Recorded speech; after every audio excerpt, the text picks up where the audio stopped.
Hello and welcome to Odds on Serie A Matchday 6, starting on Tuesday with Juve Lecce, Dani, and Juve. They were a disaster against Sassuolo, giving away the first and the fourth goal. Both were a complete joke. Yes, one step forwards and two steps backwards for Juve. This is the story of the season so far. But yes, that's the first game on match day 6. They really cannot afford to lose any more points, Juventus. But careful with Lecce, who for the first time in their history, they play Juventus being ahead of them in Serie A. What a story. Well, Napoli couldn't win. Milan struggled against Verona. Only Inter won 1-0, but they had a lot of chances against Empoli. Roma and Lazio couldn't win at the weekend. So many surprises in this Serie A, as tight as ever. So, as the soccer squad is telling you, please, guys, like the video, subscribe to our channel, and now let's go on with the show.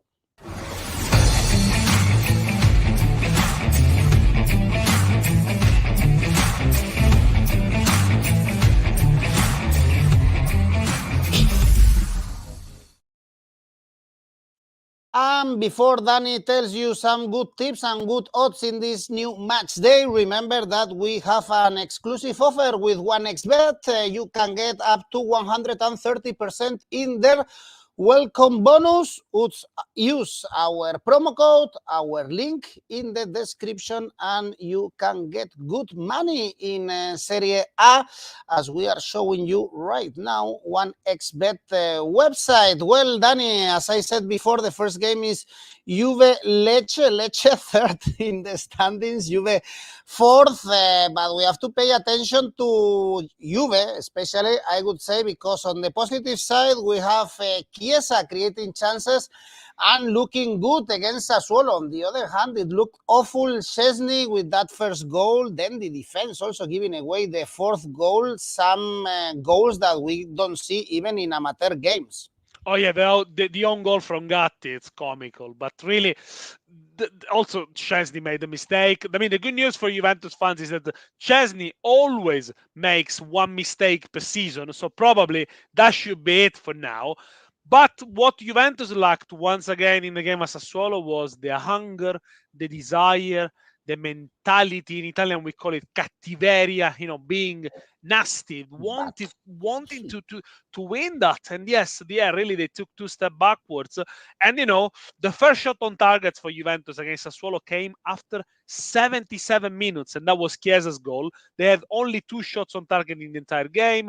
Vlahovic had a bad game and got substituted. And at the end of the game, Max Allegri, sorry, the manager, explained the performance, saying, "We have been farfallini," which, if you know Italian, means we had the butterflies in our stomach. Now, it's not really an expression. It looks very odd. It doesn't really fit with how angry he should be for such a poor performance. You almost tend to excuse the players, say, yes, they felt a little bit too emotional, and now they go into this game with a lot of pressure because although Juventus are saying they don't need to win the title this season, but without the European competitions, finishing in the top fourth cannot just be the objective. This is just the bare minimum. They need to do better. And now they play against Lecce, who, by the way, are the biggest surprise of Serie A. For the first time in their history, they are unbeaten after 5 games. That's the record of point. As I said before, for the first time since they play in Serie A, they play Juve being ahead of them in the table, and they won at the weekend against Genoa on Friday. It was a sticky game, a little bit difficult. They play against 10 men for over an hour. In the end, they scored a late goal.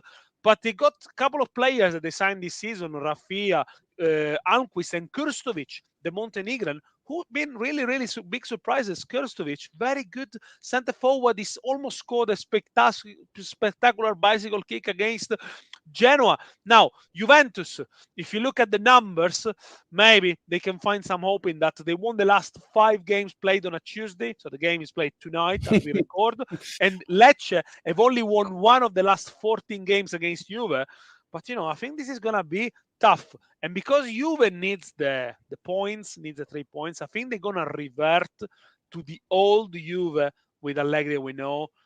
maybe be cautious, not such a high line, not being very proactive.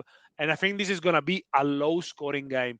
Under 2.5 goals, 191. Juventus might win it, might have the upper hand, but I don't expect neither above to score. This is as some people suggest, neither too many goals. Under 2.5 goals, 191. Why Juve cannot fight for the Scudetto, Danny? I think they should. Because the quality of the team, some argue, and I do agree somehow with them, is not improved since last season. If you look at the starting level of Juventus, it's pretty much the same as last season.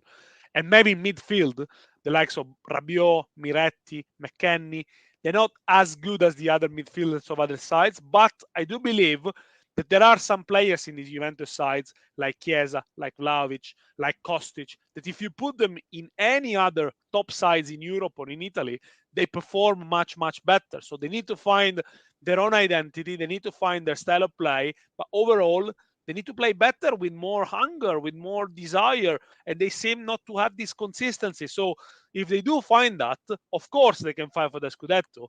But yeah, what we've seen so far in the first five games of the season has been really, really inconsistent. Well, Locatelli is horrible. Suf is telling us Juve, they are playing in Bergamo Lazio, in the weekend. He played well against Lazio. He needs to find the consistency. That's the thing. So be careful with Juve. We have some comments. Juve both teams to score over. We have Juve Asian handicap -1. Well, Danny's pick is an under, so be careful with this Juve Lecce. The other big team now playing on Wednesday, Milan.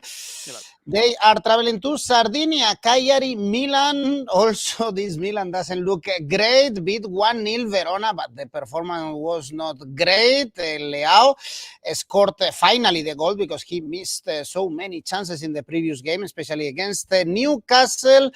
Now they have to beat Cagliari. Only 2 points, only 1 goal scored. Danny, very poor this Cagliari offensively so far. And of the teams that played in the Champions League last week, only Inter won, 3 draws and a win. And I think you can tell by looking at the games that all of these teams played that the Champions League takes a lot of resources, drains you really. And Milan had a tough game against Newcastle where they squandered a lot of chances. Against Verona, they didn't create much. The goal is a gift of the Verona defense, who was too open, too reckless, and Leao has an hour in front of him. And then in the end, Milan had to be saved by Sportiello, who made a good save. Yeah, it wasn't a vintage Milan performance, but they won. But the biggest concern for Milan now are the injuries, because Krunic has picked up a bad muscular injuries, might be out for a while, and they are without the holding midfielder. So whether he's going to play with Adli or Reinders, it changes quite a lot. Milan are a bit short in midfield, considering also Ben Nasser is out. Magnan might be back for this one. Maybe also Teo Hernandez, Calabria, probably back as well. So there are a bit of rotations to take into account for this one. Cagliari, only 1 win of the last 10 home games. No goals in the first 2 home games against Udinese and against Inter, but they keep creating chances. Also in Bergamo, they had decent chances with Luvumbo against Udinese. The previous game at home, De Jola missed 3 sitters. They only scored 1 goal so far, the Sardinians. But I think the goals should come. You know, it's not a side that is completely giving up on attacking. Of course, the record against Milan for Cagliari is awful. Only won 1 of the last 37 games played against Milan. And when it comes to Milan, it's very much Leao and Giroud team. Leao scored for the 3rd consecutive game in Serie A the weekend for the first time in his career. Giroud, 9 goals and 3 assists in the last 8 games, but probably it's going to be Luka Jovic starting this one and not Giroud, because the 37 years old needs a rest. This is going to be a big test for Milan to see how deep, how good the squad is, because if Jovic delivers, fine. Then, it's a pat on the back to the Milan management. They got a good replacement on Giroud. But if Jovic and Okafor starts misfiring, it's going to be really, really difficult for a Milan that, of course, need to score more goals than last season. Luka Jovic, by the way, 13 goals last season for Fiorentina, only 6 in the leagues, though, 7 in the cups. As I said, I think Cagliari can score. They create chances. Milan defense is not perfect, but also I think Milan could get on the score sheet. Both to score here at the Sardinia Arena, 195. Good luck if you are trusting Jovic. I wouldn't put I know you euro wouldn't put on your house. Luka I know. Jovic. No, not even €1. Tony is asking you, Danny, if you have an strategy about betting on corners in a game. Well, first of all, Tony, I do look at the stats, overall stats in the league, and you can find them in any sites. You can find them on Oddspedia as well. The teams that take most corners, for example, and which team has got over 10.5 corners, 9.5 corners.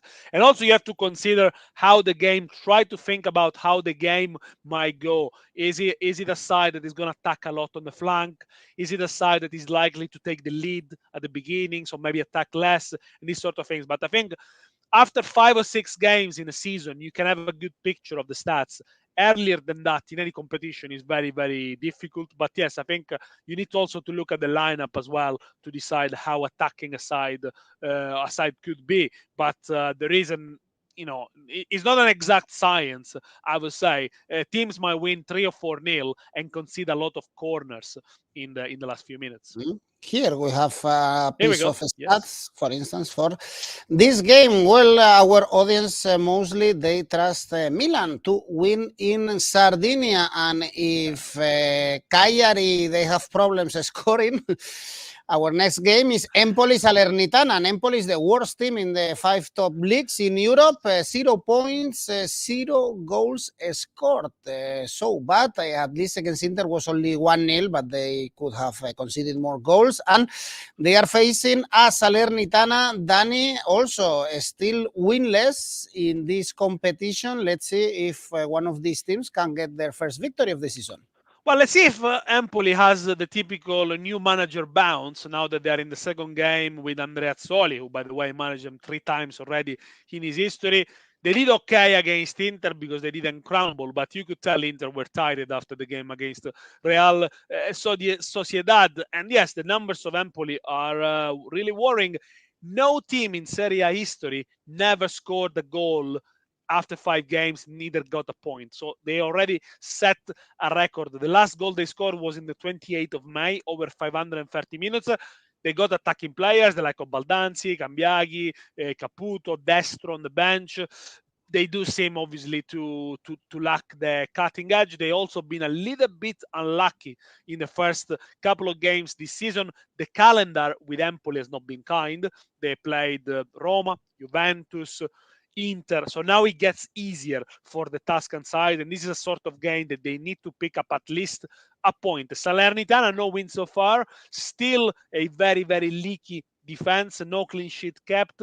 They've drawn 7 games away in 2023, so they are the masters of draws. It is a side that still lacks their top scorer from last season, Bouladia, who probably going to be on the bench, but there's been issues with his transfer that didn't come through at the last day of the transfer market. He wanted to move to Wolves and he cannot do it. And yes, you can tell Salernitana are lacking the presence up front.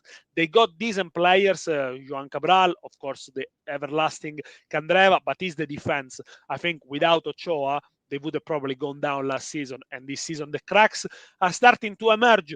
As I said, Salernitana, the masters of draws. I think overall, they are in a better state than Empoli. For this reason, I'm going to go for a bet builder here. X2, so Salernitana not to lose the game, but over 1.5 goals. So 2.19. So, for example, if he finishes 1-1, your bets will land. Well, both teams to score, both teams to lose could be. This one, let's move on to more exciting games. Verona Atalanta is the next one. Verona, they started the season very well, surprisingly well, I must say. And now only 1 point in the last 3 games, still 7 points. I think is good considering also how poor they were last season. Whereas Atalanta, Dani, 9 points. They were able to beat Cagliari 2-0. It's 3 victories, 2 draws for Atalanta in these 5 games. First of all, let me say hi to Phil, who's the first time who follows our live stream, and Ismail and Corello and Sab. Thanks everyone for watching, of course, and being with us for this Serie A chat. So Verona, Atalanta solid. in the last 3-4 days. Back-to-back 2-0 win against Rako Czestochowa, against Cagliari. So, who would have thought? I like being solid 5 days.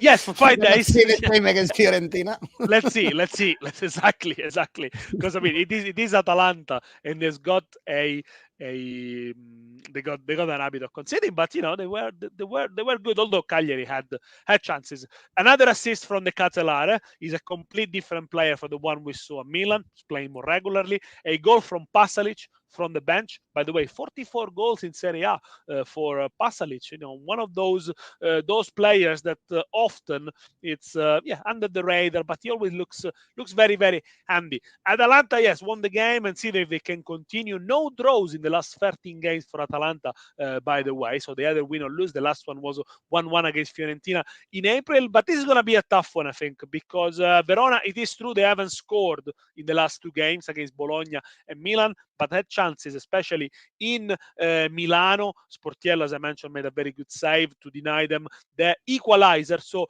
that was good. Atalanta have won 4 of the last 5 against Verona, so they have a good run there. Let's not forget Atalanta got an injury issues without Scamacca, without Touré, so there's gonna be a few rotation. Always interesting to see who plays as a wing backs. They can change it. They got Ruggeri, Bakker, of course, Kolasinac can play there as well. So it's always interesting. Verona have got a lot of options up front, the likes of Pinamonti, Juric, Folorunshu, Ngonge, Saponara. So I think these are 2 sides that have got goals in them, both to score. For me, 182. It smells like a draw. Corello is telling us. Could be. This Verona Atalanta. Next one is the leaders. Inter Milan Sassuolo, 5 games, 5 victories. If you haven't watched it yet, go and check after the video. Di Marco's goal. What a volley, what a shocker, a rocket from Di Marco. Sassuolo, Dani, on the other hand, also, as we said at the beginning, apart from the victory against Juve, we saw Verardi again on the score sheet. And again, this is the classic Sassuolo of high-scoring games. Lately, the last 3 were really high-scoring games. And by the way, I think we can open the debate here with the listeners as well. Is Federico Di Marco, at the moment Europe's best left back? I'm open to discussion, of course. Let us know in your comment who do you think is the best left back in Europe. I think Di Marco has got a delivery and a way of striking the ball that not many players can feature. Anyway, Inter Sassuolo, as I was mentioning earlier, Inter looked tired on Sunday against Empoli. You can tell, playing in the Champions League against Real Sociedad, where they didn't play very well, rescue a point, left their toll, but they got the job done. And in Italy, we always say, if you win these sort of games, these scrappy 1-0, when you don't create a lot of chances, it looks good, because these are the kind of wins that you need at the end of the season to get as close as possible to 86, 87 points and clinch the title. They kept the 4th clean sheet in Serie A in 5 games. They only conceded 1 goal against Milan, and they also look extremely solid. Inter have got the system they play, 3-5-2, which they know by heart. Everyone knows how to do the job, and that means defensively they are sound. They conceded a shot on target every 53 minutes in Serie A, so that's a lot. So every hour of game, Sommer has to make a save. That's a really, really good stat. The only negative note for Inter is that Marko Arnautovic got injured badly, and he's going to be out up until the end of November. So now Inter are short up front. They only got 3 strikers: Lautaro, Thuram, and Sanchez, who's 34 years old, by the way. They might go and sign. Somebody on a free market, but we will see. And obviously, they'll have to rotate a little bit. Probably we'll see the likes of Klaassen playing a little bit more up front, or Mkhitaryan, and so on. Now, this is an interesting stats. Inter have won their first 5 Serie A games only in 3 other occasions, but never won the title at the end in those campaigns. So you can touch, if you're an Inter fan, you can touch everything you want, all the medals you want, but it doesn't mean they're going to be champions. But of course, they look good. +3 on Milan, +7 on Napoli. It's going to be a difficult game, I think, against Sassuolo, because Sassuolo, it is a side that is no stranger to taking points and winning against the top sides. They've done it time and time again against Juve. They won 2 in the back. They won against Milan last season at San Siro. Against Inter, actually, this is a game that is much more level than what the history of the clubs might suggest. Sassuolo have beaten Inter already 8 times in 20 games in Serie A, I think. And they won at San Siro already 4 times in their history. So very few teams have such a good record away from home against Inter. When it comes to Sassuolo, if it's a win of Sassuolo, normally it's an over 2.5 goals above to score. 7 of the last 9 Serie A games have been over 2.5 goals and both to score. So normally when it's like that, if you think Sassuolo are going to get anything from this game, and by the way, the odds 10 for Sassuolo to win, they are good. I think these are very good odds. If you think they're going to get anything from this game, you need to go for an over 2.5 goals and maybe a double chance. X2 over 2.5 goals. That pays well. I think these sort of games midweek will be a test also for the small teams, because they will also have to make changes. And the difference in this game could be the players coming from the bench, whereas Inter got slightly more quality than Sassuolo. Probably the game could open up more in the second half. I'm going to go for an over 175 goals in the second half, which pays 180. So to win the full stake, you need 3 goals in the second half. But if there are 2 goals in the second half, you win half a stake, which I think with this odds is not bad. Both to score, which could be a good idea, is 1.73, and we were checking also the Asian handicap plus something for Sassuolo as Corello or the soccer squad. They are suggesting +2, +2.5 for Sassuolo. Well, the line is in +1.5, as you can see.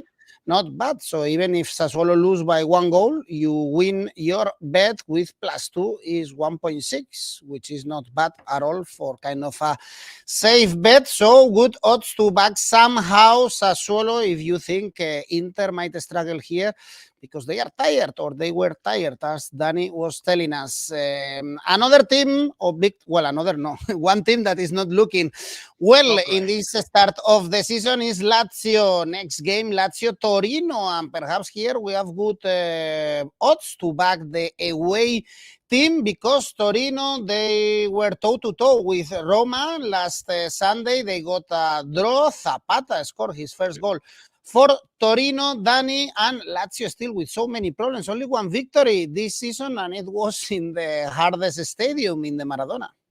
Yes, it's incredible what's happening to Lazio. They keep conceding goals. They haven't kept a single clean sheet so far this season. Last year, they kept 21 clean sheets in Italy. And I think it's not just down to the fact they don't have Milinkovic-Savic.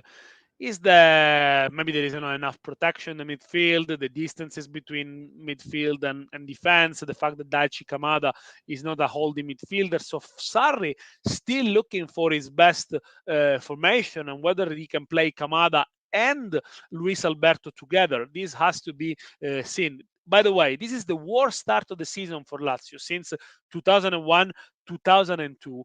Also, they don't score enough goals. I know Immobile scored at the weekend, a penalty, but he doesn't look very fit. He doesn't look very sharp. And the contribution from Zaccagni and Anderson is too patchy so far. Whereas Torino, I think they are on the up. They got the point back against Roma after falling in behind. It was a good game. Very intense, very well played with courage. It was entertaining to watch. 2 teams that went toe-to-toe. And Torino first goal for Zapata, and I think he'll score many, many more this season. Now that they got a proper centre forward, not to take anything away from Sanabria, who scored 12 last season, who at the moment is injured, I think Torino are going to capitalize a little bit more. Now, the numbers suggest Torino could be favorite here. Lazio hasn't won against Torino in the last 5 games. Torino won here in Rome against Lazio 1-0 last season, but the away form of Torino is impressive. Since March 2003, no other team has kept more clean sheet and won more games away than Torino. 6 wins and 6 clean sheet, the same as Lazio. And as Inter, they are a side that when they go away, they are really, really difficult to deal with. Very fit, very young. I think they'll continue this way.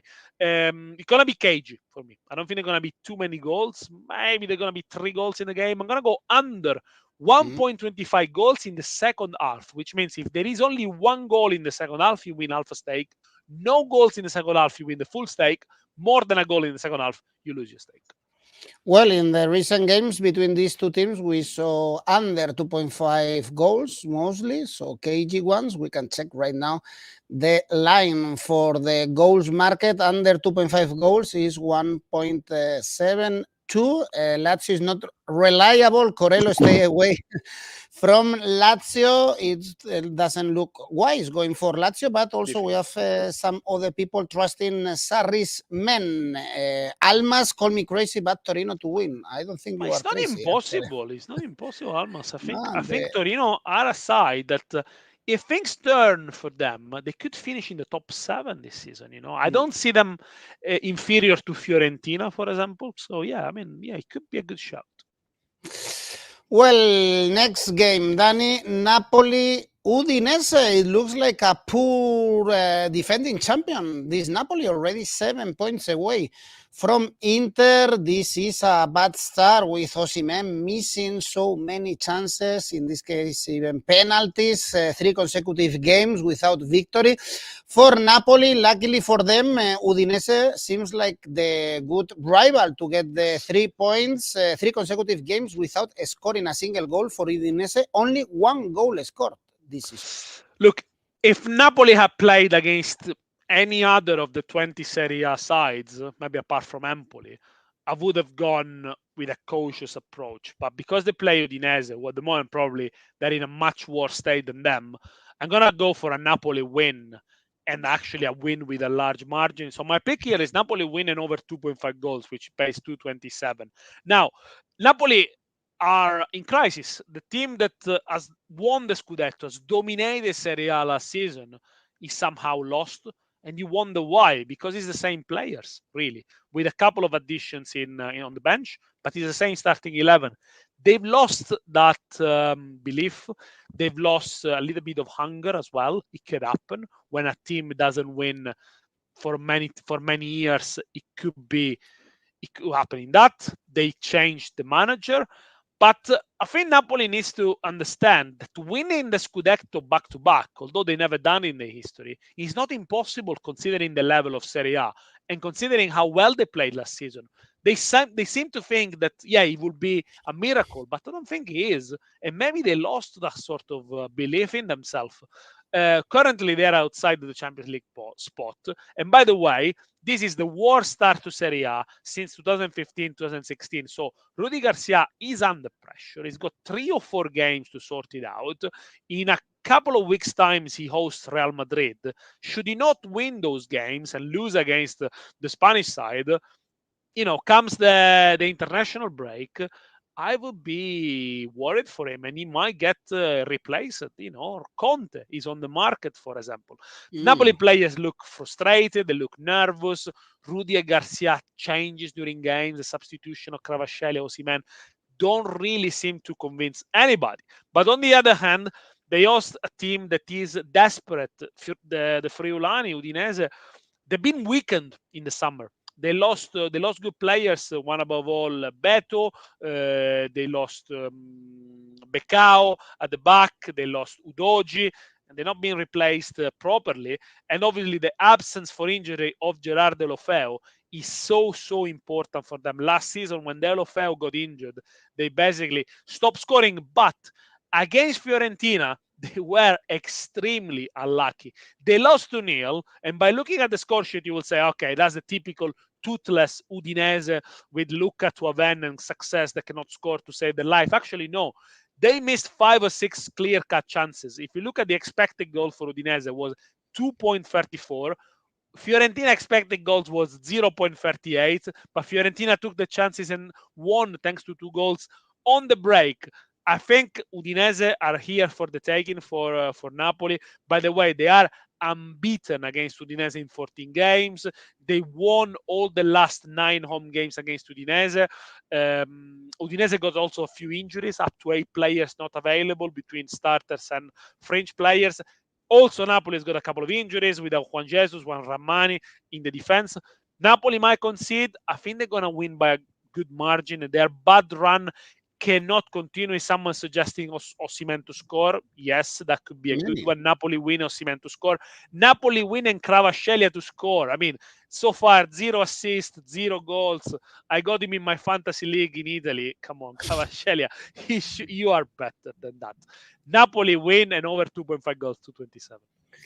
Yeah, Kvaratskhelia was long time ago actually when he last participated in a goal, but also Osimhen. He is missing so many chances. The good thing they always say is having chances, and Osimhen he's getting them. But let's see. It would be, by the way, someone is mentioning Nagelsmann to replace Rudy Garcia, but Conte looks like a good fit actually for this Napoli. You need an Italian. Trust me, you need an Italian. In that situation there, with De Laurentiis and how the things started, you need a good Italian manager with a good pedigree, and I think Conte will be a good fit.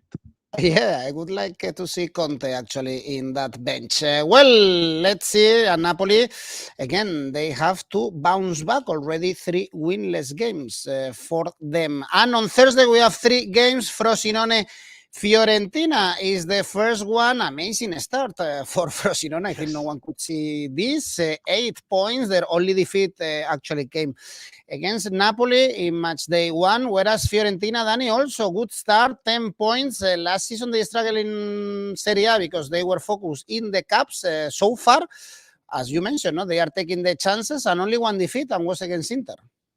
Yes, good start for both. Fiorentina did suffer at the weekend after the midweek game. They drew 2-2 against Genk. I mentioned already the expected goal and the stats in favor of Udinese, but they were good at scoring on the break. Now, Fiorentina keeping a clean sheet, that's very, very rare. That was the second clean sheet since of the season in all competitions for Fiorentina. Previously, they had conceded in the last 13 games played away from home. So normally, Fiorentina, when they travel, they do concede. But Frosinone, credit to them for playing a young side against Salernitana, average age 24 years and 216 days, youngest side of Serie A so far. They continue to produce attacking football despite missing a couple of interesting players like Gelli and Arrui. Is bringing them result, is working them for them. So congratulations for Di Francesco for taking a team that was very much changed from the summer, but changing the way they played. And I think so far Frosinone had a very difficult calendar. They played Napoli, they played Atalanta, but they done really well, unbeaten in 4 games. They score in 4 out of 5 games Frosinone, but again, in their 0-0 against Udinese, the expected goal for Frosinone was 2.42, so they always create chances, and this is reflected in the stats. They are 13 for shots in Serie A, above Milan and way above the other 2 newly promoted sides, Cagliari and Genoa, and they're looking to win the 3rd consecutive game at home. Now, I think this is going to be a goals one because Frosinone, of course, they do attack, they do create, but they also concede. Often the Frosinone games, they got many shots, many chances there. Actually, the 2 Frosinone goalkeepers, Turati and Cerofolini, who played 1 game, the second game because Turati was suspended, are the keepers who've made the most saves in Serie A, 26 in total. If you look at Fiorentina, Terracciano actually is in 3rd position with 18 saves. So these 2 sides tend to concede, but it's going to be, I think, a spectacular one. I like the over 2.5 goals, 181. Okay, actually 4 out of the 5 games were both teams to score for Frosinone, and 3 out of 5 for Fiorentina. So perhaps we could see also both teams to score. It looks like a game with a lot of goals. Back ST is going for Fiorentina to win. They are the favorite, so there is also a good value on Frosinone if you are brave enough. Next game is Monza Bologna. I guess 2 teams that should be in the middle of the standings. 5 points for Monza. Still, they haven't taken off. Dani, it's true that they had also a tough calendar, whereas for Bologna only one defeat this season against Milan, and they were able to stop Juve or Napoli already this season, for instance. They got the habit. I mean, since last season, they have managed to get draws and wins against top sides so many times. So it's no longer a surprise that Bologna, especially at home, doesn't lose against a top side. And against Napoli, slightly defensive. Motta preferred maybe the cautious approach. Napoli missed the penalty, but Bologna were good value, I would say. Last season in this fixtures, Monza Bologna, very curiously, Bologna won in Monza, and Monza won in Bologna. Actually, the game that Bologna won, Monza took the lead, and then Ferguson and Orsolini turned it the other way around. Monza and Bologna, bit of kings of draws as well, like Salernitana. 11 draws for both Monza and Bologna in 2023. Salernitana drew 13. And why is this? Because I think both sides lack a strong goal scorer, someone who puts away the simple chances, especially for Monza, who got a good draw against Lazio. The Olimpico wasn't easy. Gagliardini scored. He wasn't scoring since at least a couple of years. But Monza, the problem is so far that Colpani has scored 3 and Gagliardini scored 1. The strikers haven't scored any single goal, haven't given any assist. Churria contributed to the goal against Lazio, but it wasn't a proper assist. So really, they need to get more from Motta, from Colombo, from Churria itself. Otherwise, it's going to be difficult for Monza to turn those draws into wins. They're going to just keep drawing and drawing. It's just not good enough. Bologna drew the last 2 away games against Juventus and Verona, but in both games they had plenty of chances to win.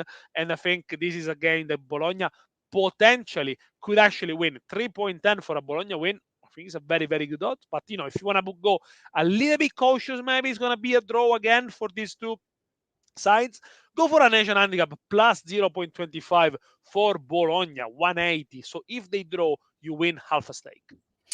Timmy and Matthew are telling us both teams to score, perhaps, in this game.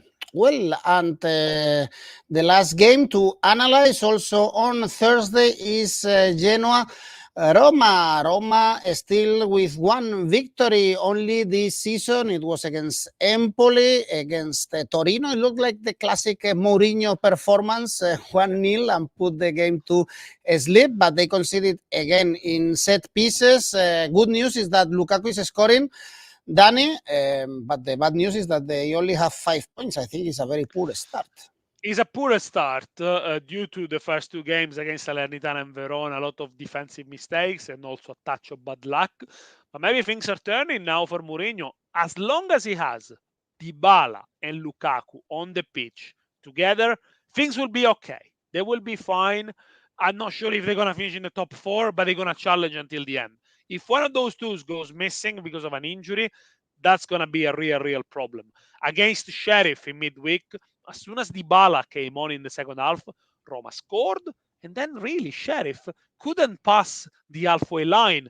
Against Torino, really good production of offensive display. It was difficult against Torino. It was a difficult game to play, but Lukaku, 3rd goal in the 3 games for Lukaku, Sheriff, Empoli, and Torino, and 59 goals for Lukaku in 100 Serie A games. These are not bad stats, and he's in good company.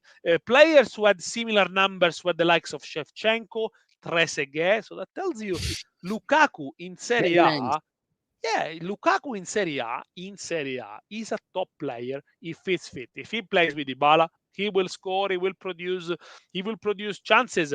The worrying things for Roma is that they conceded so far in all the 3 away games, Torino, Verona, and Sheriff Tiraspol, and they got some injuries to deal with. They're going to be without Pellegrini, without Smalling.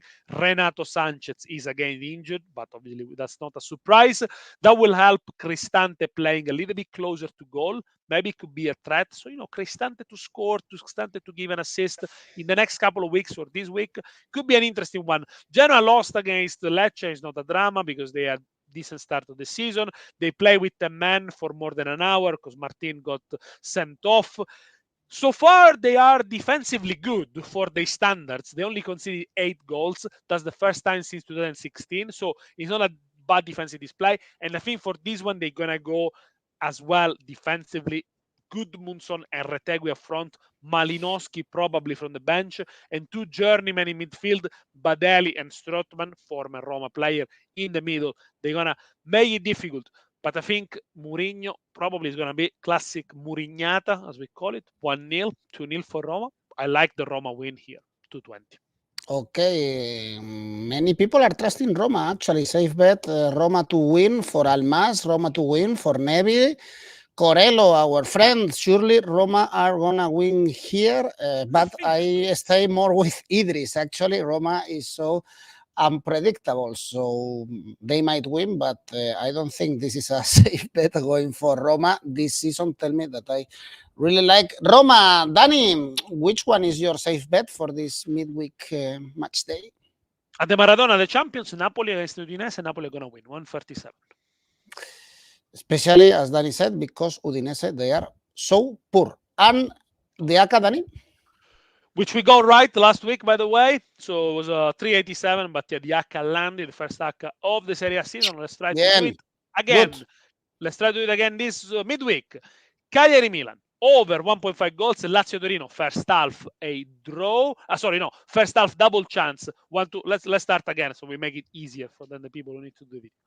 Cagliari Milan, over 1.5 goals. Lazio Torino, first half 1-2. So either a win for Lazio or for Torino. Monza Bologna, over 1.5 goals. Roma Asian handicap 0, the total odds 435. Well, you have it there, your ACCA, your tips, your analysis for this match day. Danny, see you on Friday. We have to analyze the following match day. For instance, we have Milan-Lazio. We have the preview of the next Champions League match day. But before, let's enjoy this match day. Remember, guys, press the like, subscribe, and thanks. Bye-bye. Ciao.